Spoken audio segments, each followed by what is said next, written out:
ఇంటికి చిన్న బిడ్డనురా.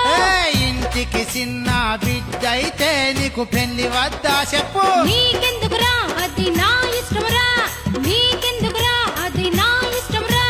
నాకంటే చిన్నోళ్ళంతా తండ్రులైరే బలమ్మా.